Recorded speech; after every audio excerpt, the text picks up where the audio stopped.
확장되어야 하는 하나님의 나라인데 기본적인 오늘 본문의 내용은 우리가 잘 알고 있는 이 바벨탑 사건입니다. 바벨탑 사건 하면 이제 창세기 1장부터 11장까지 그 타락과 심판의 역사의 마지막 단계입니다. 네 가지 타락과 심판의 역사가 있었죠. 에덴 동산에서, 에덴 동편에서, 그리고 하나님의 아들들과 사람의 딸들이, 그리고 마지막에 이 바벨탑 사건이 일어나는 겁니다. 네, 지난주에 말씀드렸던 것처럼 하나님께서 노아를 뉴 아담, 새로운 아담으로 세워주셨고, 노아에게 새로운 창조의 명령을 다시 재확인해 주셨죠. 그게 창세기 9장 1절에 나와 있다고 말씀을 드렸습니다. 9장 1절을 한번 보실까요? 9장 1절을 한번 읽어봅시다. 시작. 하나님이 노아와 그 아들들에게 복을 주시며 그들에게 이르되 생육하고 번성하여 땅에 충만하라. 생육하고 번성하여 땅에 충만하라. 이것이 창세기 1장 26절에서 28절에서 하나님께서 아담과 하와에게 주신 명령을 반복하신 거였죠. 그래서 노아에게 새로운 아담으로서 확장하는 하나님의 나라, 에덴 동산의 본질이 그거라고 했었죠. 땅 끝까지 충만해서 하나님의 다스림을 구현하는 것, 하나님의 뜻대로 하나님의 다스림이 일어나는 하나님의 나라를 건설하는 것, 그건데 그걸 실패했죠. 근데 노아에게 하나님이 똑같은 명령을 주셨고요. 그리고 그 명령에 따라서 9장과 10장과 11장이 나타나는데, 11장 바벨탑 사건은 하나님께서 주셨던 그 창조 명령이 여전히 그 노아와 그 가족들, 후손들에 의해서 실패의 역사로 끝나고 말았다라는 것을 보여주는 것이 바로 이 바벨탑 사건입니다. 그런 의미에서 역시 하나님께서 노아를 세우시고 주셨던 그 창조 명령의 본질을 백성들은 여전히 아담과 하와가 범죄했던 것처럼 범죄하고 있는 겁니다. 아담과 하와가 태초에 그 에덴 동산에서 선과 악의 지식의 나무 열매를 먹죠. 먹으면서 무엇을 원했던 겁니까? 하나님의 명령을 듣는 그런 세상이 아니라 내가 판단하고 내가 옳고 그름을 판단하는 내가 주인인 세상을 꿈꾸는 거였죠. 근데 바벨탑 사건도 사실은 같은 맥락에서 이어집니다. 그래서 바벨탑 사건의 핵심 그 범죄의 본질을 4절에서 11장 4절에서 보게 되는데요. 4절 하반절부터인데요. 같이 한번 읽어볼까요? 시작. 우리 이름을 내고 온 지면에 흩어짐을 면하자. 바벨탑을 지었던 사람들의 기본적인 동기, 목적은 우리의 이름을 내는 것입니다. 원래 창조 명령은 무엇이었습니까? 우리의 이름이 아니라 하나님이 주인 되시는, 하나님의 주권이 선포되는, 다시 말해서 하나님의 이름이 나는 세상이어야 하는데 그러지 못했죠. 그랬는데 타락한 이 백성들이 노아로부터 새로운 창조 명령을 받았음에도 불구하고 똑같이 우리의 이름을 내자, 그렇게 말하고 있고, 두 번째는 흩어짐을 면하자, 그렇게 또 이야기하고 있죠. 흩어짐을 면하자라는 말은 하나님께서 흩어져라, 확장되어야 돼, 온 땅에 하나님의 나라가 세워져야 돼, 이렇게 했는데 이 사람들이 흩어짐을 면하자, 하나님은 흩어지라고 했지만 사실 여러분, 흩어지는 거는 위험한 일이에요. 그렇죠? 특히 옛날에는 뭉치면 살고 흩어지면 죽는다. 코로나 시대에는 뭉치면 걸리고 흩어지면 괜찮다. 이런 건데, 어쨌든 옛날에는 뭉쳐서 사는 게 힘이었어요. 그래서 사람들이 머릿수가 많아지는 게 힘이었기 때문에 흩어지는 것은 좀 위기를 경험하게 되는 겁니다. 그래서 흩어짐을 면하자. 하나님은 흩어지라고 했지만 우리는 흩어지지 말고 우리의 나라를 세우고 그렇게 우리의 이름을 내는 세상을 만들자 하고 도시를 만드는 거예요. 그래서 이 바벨 시날 평지에서 바벨 탑을 세웁니다. 실제로 바벨 탑이 어떻게 생겼는지 우리가 알기는 어려운데요. 실제로 지금도 남아 있는 바벨 탑 비슷하게 생긴, 아마 이렇게 생기지 않았을까 하고 볼 수 있는 것인데요. 한번 화면을 보시면 이게 지구라트입니다. 수메르 문명 때부터 역사적으로 치면 아브라함이 아마 이 성전 신전 앞에서 구슬치기 하면서 놀았을 걸로 보입니다. 그만큼 오래된 거고 지금도 이렇게 남아 있습니다. 이 꼭대기가 원래 굉장히 높습니다. 지금은 위에가 이제 좀 무너져 내린 거고요. 원래 이 높이가 심지어는 90m까지 올라가는, 그 당시로 치면, 지금으로 치면 주전 4100년, 그러니까 주전 2100년, 4100년 전에 이게 세워진 건데도 너무너무 튼튼하게 잘, 그리고 높이 세워서, 물론 이제 그 기본적으로 세운 것은 원래 이 바벨 이 지구라트 위에는 신전이 있습니다. 지구라트 굉장히 높죠. 잘 지었습니다. 그리고 막간을 이용해서, 여기 색깔이 좀 다르죠. 밑에 바닥에 이 색깔이 뭐냐면 예전에 역청을 바른 곳입니다. 여기가 왜 역청을 발랐냐면 여기 물이 범람하게 되면 물이 여기까지 차올랐어요. 그래서 역청을 발라서 소위 방수를 하려고 했던 그런 거죠. 이때 발랐던 이 역청의 재료가 실제로 노아 방주를 할 때의 그 역청의 재료와 같은 겁니다. 이 역청은 실제로 이 바벨 지역 시날 평지에서 나오는 건 아니고 저 북부에서 구해서 내려와야 되는 거죠. 아무튼 그렇고, 큰 틀에서 이 바벨 탑을 지었다라고 하는데, 바벨 탑이라고 생각하시면 안 되고요. 11장에도 보면 4절에 보면 성읍과 탑을 건설하자 그렇게 되어 있죠. 5절에서도 보면 사람들이 건설하는 성읍과 탑을 보려고 내려오셨다. 그래서 이 세트입니다. 하나는 탑이고 하나는 성읍입니다. 그래서 도시를 만드는 것이 기본 개념입니다. 여러분, 이때 바벨탑과 중심으로 했던 이 도시, 전에 어떤 도시가 있었습니까? 창세기 역사에 누가 도시를 만들었죠? 가인이 도시를 만들었죠. 가인이 넌 유리방황하게 될 거야 했는데 시티를 만들잖아요. 성을 만들고. 그래서 이 도시를 만드는 것이 창세기 구약 성경적 맥락에서는 되게 부정적인 맥락이 있습니다. 그런 의미에서 현대 사회도 도시화가 이루어지는 게 상당 부분 인간의 탐욕을 많이 반영하고 있죠. 어쨌든 이런 도시, 이게 이제 이거는 수메르를 뜻하는데요. 제일 높은 곳이 신전이고 그 다음에 높은 곳이 왕궁이고 급수 따라 이렇게 높이가 다 다릅니다. 그래서 여러분 실제로 예를 들어서 그 다윗 성도 그렇게 나타나죠. 다윗 성에 가보면 제일 위에 솔로몬 성전이 있고요. 솔로몬 성전에서 내려다보는 곳에 다윗 성이 있고요. 왕궁이 있고 그 왕궁에서 내려다 보이는 곳에 신하들의 집들이 있습니다. 그래서 여러분 그 다윗이 전쟁통에 전쟁 안 나가고 위에 가서 산책하다가 어디를 봅니까? 밧세바가 목욕하는 장면을 위에서 내려다 보잖아요. 그 구조입니다. 왕은 높은 곳에서 다 내려보게 돼 있죠.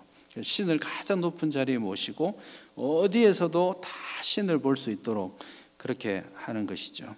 이 바벨탑은 아마 이런 역할로 존재했던 것으로 우리가 볼 수 있습니다. 그런데 이 바벨탑이 하나님께서 주신 사명, 명령을 거역한 결과물이라는 것을 우리가 볼 수 있고요. 바벨탑을 건설한 사람들이 나오는데 그게 10장에 보면 10장 8절 이하에 가면 니므롯이라는 사람이 나옵니다. 사실 창세기 10장 이런 거 그다지 재미없는 본문이죠. 사람 이름, 도시 이름만 주구장창 나오고 이게 무슨 메시지가 있을까 싶지만 굉장히 중요한 의미가 있습니다. 여러분, 11장이 바벨탑 사건이 일어났고 그 때문에 온 나라가 흩어졌죠. 민족들이. 그러면 10장은 흩어진 민족에 대한 이야기죠. 그럼 시기적으로는 어떤 게 먼저여야 합니까? 어떤 게 먼저여야 되죠? 섞여 있어야 됩니다. 노아로부터 시작했죠. 그리고 노아의 후손 어느 시점 니므롯을 중심으로 해서 바벨탑을 세웠고 그때부터 흩어지기 시작했어요. 그러니까 실제로 10장 전체는 흩어지기 전의 역사부터 흩어진 이후의 역사를 다 담고 있어요. 그러나 이 흩어짐이라는 주제는 바벨탑 사건의 결과, 심판의 결과로 주어져 있는 걸로 우리가 예상할 수 있는데, 성경은 뜻밖에도 이 10장을 바벨탑 사건 이후에 두지 않고 앞에 두고 있어요. 이게 성경이 이야기를 배치하는 방식, 의도가 거기 들어있는 건데요. 이거는 흩어짐이라는 것이 11장 뒤에서 보면 어떤 이미지가 있어요. 흩어진다라는 것이 흩어지지 말자 했다가 심판을 받아서 강제로 흩어진 것 같은 느낌이잖아요. 그런데 지금 창세기 저자는 그런 느낌을 주고 싶지 않아요. 그래서 9장에 자, 생육하고 번성하라 라는 명령 다음에 흩어지는 이야기를 두고 있는 겁니다. 그래서 흩어짐이라는 것이 단순한 심판의 결과라고만 말할 수 없고, 원래 흩어짐, 확장되는 것, 그것은 하나님의 원래 의도, 창조의 명령이고, 하나님이 인간이 실수하고 넘어지고 있지만 하나님은 결코 포기하지 않을 하나님이 주시는 사명이다라는 것을 강조하는 데 있습니다. 언제 막 흩어졌는지 사실은 알 수는 없지만 예를 들어서 10장 25절 이런 데 보시면 에벨은 두 아들을 낳고 하나의 이름을 벨렉이라 하였는데 그때의 세상이 나뉘었다 이렇게 표현하고 있죠. 이 벨렉이라는 이름 자체가 나뉘었다라는 말이에요. 그래서 이때 아마 흩어졌을 수도 있겠다 그렇게 예상해 볼 수 있습니다. 우리가 25절에 에벨이라는 이름이 나와 있는데 이 에벨의 히브리어가 그 어근이 이브리, 그러니까 히브리 민족이라는 어원이 여기서부터 나옵니다. 그래서 아브라함은 이 에벨 족속의 후손이라고 특별히 지칭되는 것이죠.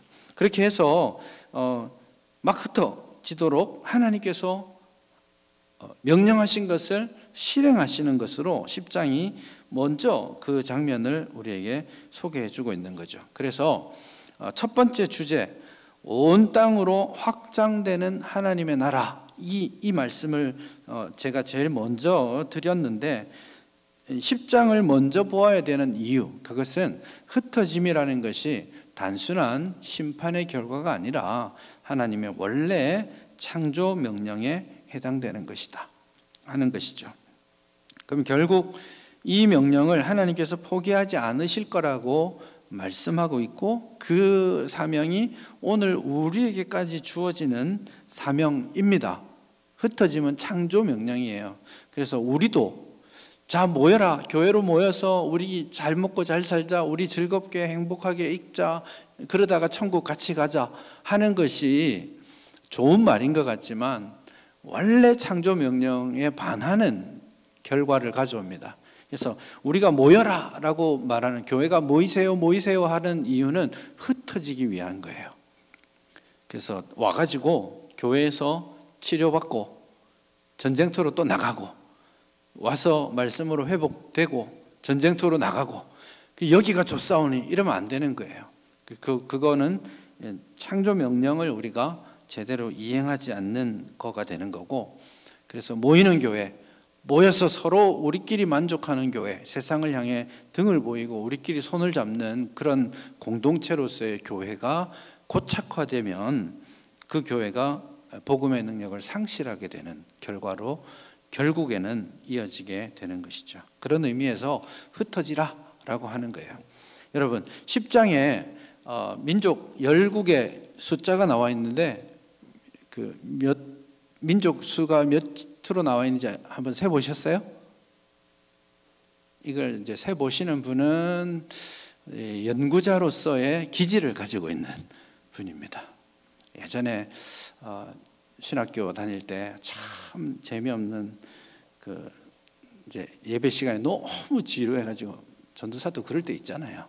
너무 지루해가지고 제가 이거 숫자를 하나하나 세봤어요. 세봤는데 70입니다. 숫자를 일부러 70에 맞춰놨습니다. 그래서 야벳의 족속은 14, 그리고 26, 30 이렇게 70 족속을 딱 만들었어요. 의도된 겁니다. 열방의 숫자가 70만 됐겠습니까? 더 됐겠죠. 근데 70을 딱 헤아려 놓고 모든 열방을 다 넣었다라고 상징적으로 완전수를 넣어서 70을 만들어 놨습니다. 그런데 이 70과 관련된 또 다른 70이 창세기에 반복적으로 나오고 있는데, 그게 뭐냐 하면 이스라엘 12지파의 이스라엘 야곱의 아들들의 숫자 70이에요. 이제 애굽으로 내려간 아들들의 숫자 70, 출애굽기 1장 1절부터 7절까지 애굽에 내려온 아들들의 숫자 70 딱 맞춰놨어요. 억지로 70 맞춰놨습니다. 이 70이라는 숫자를 딱 두 군데를 대비하고 있는데, 이스라엘 백성 그리고 열방, 이겁니다. 왜 이걸 붙여놨을까요? 이거 착각하지 말라고, 오해하지 말라고 신명기 32장 8절에 가면 그런 말씀을 모세가 합니다. 이스라엘 열국의 숫자를 하나님이 쭉 나누시는데, 그 열국의 숫자를 나누실 때 무엇을 따라 나누셨냐 하면 이스라엘 백성들의 수요를 따라 나누셨다. 이렇게. 그러니까 이스라엘의 숫자 70과 열방의 숫자 70이 연결되어 있다라는 것이 모세오경 전체의 메시지입니다. 그래서 뭐냐면 이스라엘의 사명은 열방에 있다라는 겁니다. 이스라엘 70 아들들이 70 민족, 다시 말해서 이스라엘 백성들이 하나님의 백성으로 부름받았는데, 그 부르심의 궁극적인 목표는 하나님의 나라를 이루고, 그리고 70 열방 모든 민족에 이르기까지 하나님의 나라를 확장하는 것, 그것이 이스라엘 민족의 사명인 거예요. 그래서 이 두 개를 딱 붙여놨다라는 것을 이해하시면 되고, 이 70으로 나누신 사건이 뭐예요? 바벨탑 사건입니다. 바벨탑 사건의 본질은 사실은 흩어짐을 면하자, 우리 이름을 내자, 여기에 있겠지만, 결국 바벨탑 사건을 통해서 우리에게 보여주는 한 가지는 언어를 흩으심이잖아요. 이제 그것 때문에 영어 공부하고 중국어 공부하고 고달픈 인생이 시작되긴 했지만, 어쨌든 언어를 흩어 주셨는데, 언어를 흩으심 역시 심판으로 나와 있죠. 그 심판의 결과입니다. 그러나 언어를 합치는 순간이 이 심판을 회복하는 순간입니다. 70이 회복되는 순간이기도 해요. 그게 언제냐면 오순절이에요. 오순절 성령이 강림하시고 12제자들에게 막 방언이 임하고 성령이 임하고 설교를 하는데, 그 설교들을 여러 민족들이, 열국에서 온 민족들이 난곳 방언으로, 내 나라 말로 하나님의 말씀이 들리는 거예요. 그래서 그 오순절 성령 강림이 오랫동안 심판으로 이어져 왔던, 그 나뉘어져 있던 70과 70이 궁극적으로 모이는 순간이 되는 거예요. 그래서 언제 종말이 시작되었느냐? 오순절 성령 강림이 종말의 시작입니다. 그리고 그때로부터 교회가 시작되었고, 교회는 뭐 하는 민족이어야 되느냐? 70 열방을 하나로 묶어주는, 무엇으로요? 시와 찬미와 새 노래로, 하나님의 신령한 말씀과 노래로 묶이는 그런 신인류가 되는 겁니다. 그래서 이 70이라는 숫자와 그리고 바벨탑 사건이 우리에게 어떤 사명으로 주어지는지 본문이 잘 보여주는 거예요. 그래서 제일 먼저 확장되어야 돼라는 것을 더 강조하기 위해서 11장보다 앞에 10장을 두었고, 그리고 11장에서 그 열방을 흩으심이라는 그 주제를 보여줌으로써 인간의 연약함에도 불구하고 하나님께서는 그 심판을 되돌릴 새로운 세상을 만들어 가실 당신의 계획을 여전히 갖고 계심을 보여줍니다. 그래서 우리 2번과 3번이 그 11장에 관한 이야기인데요. 2번에 보시면 탐욕의 도시를 건설하는 세상 나라, 인간들이 우리의 이름을 내자, 또 흩어짐을 면하자 하고 우리의 나라, 거대한 제국을 만들고 있죠. 그러나 성경은 넌지시 그것이 도시를 만드는 일이고 그것이 가인의 길을 걸어가는 길이다라고 말씀하고 있는 거예요. 이제 그것이 인간의 계획인 거죠. 그리고 3번에 가시면 하나님의 계획이 이루어지는 하나님 나라, 이렇게 되어 있는데, 하나님께서 인간의 계획을 허물어뜨리시고 당신의 계획을 이루신다라는 겁니다. 한번 화면을 잠깐만 보여주시면요, 핵심이 뭐냐면 딱 5절에 보시면 그 5절에 여호와께서 강림하셨다라는 말이 그 5절 마지막에 나오죠. 그 5절 마지막을 중심으로 해서 1절부터 4절까지, 그리고 5절부터 9절, 10절까지가 아주 9절까지죠. 9절까지가 아주 면밀하게 대칭을 이룹니다. 그래서 1절부터 4절까지 자, 우리가 뭐 하자 하는 인간의 목소리가 있다면 5절 이후부터는 자, 우리가 뭐 하자라는 하나님의 목소리가 나옵니다. 그래서 인간 나라를 건설하려는 오랜 욕심, 계획, 이런 것들을 무너뜨리고 하나님께서 당신의 계획을 이루시는 거예요. 굉장한 아이러니가 있습니다. 자, 사람들은 하늘 끝까지 닿는 탑을 세워서 우리의 강함을 자랑하자, 그렇게 말하고 있는데 5절에서 하나님은 인간들이 탑을 만들고 있어, 우리 그 탑을 보려고 내려가자, 이렇게 말씀하시잖아요. 강림하신다.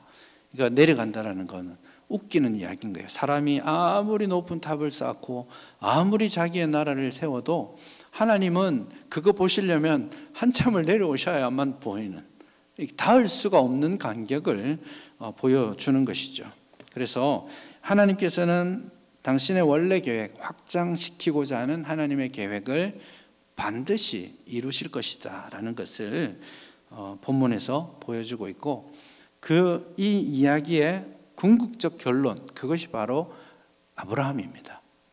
이스라엘 백성들을 부르시고 교회를 부르시는 거죠. 그게 전체 구속의 역사입니다.